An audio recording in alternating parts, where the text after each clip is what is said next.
Here's the most important financial lesson you were never taught, and it all starts with a single grain of rice. A king once challenged the inventor of chess to name his reward. The mathematician asked for something small, 1 grain of rice on the first square of the chessboard, then double it on every square that followed.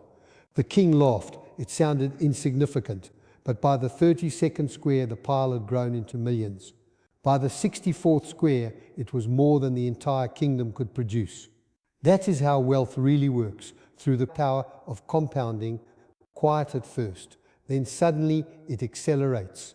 I'm Brian Hirsch. For over 60 years, I've helped people fulfill their financial potential by understanding how personal finance and wealth truly works. Most people work incredibly hard, yet feel like they're standing still financially.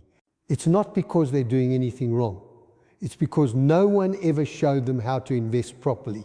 You were taught how to earn an income, but not how to build assets. You were taught how to work for money, but not how to make money work for you.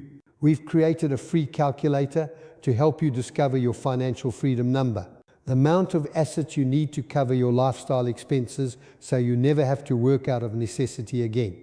Click the link below to access it for free. If a single grain of rice can turn into a mountain through compounding, imagine what your money can become when you finally understand the laws of wealth.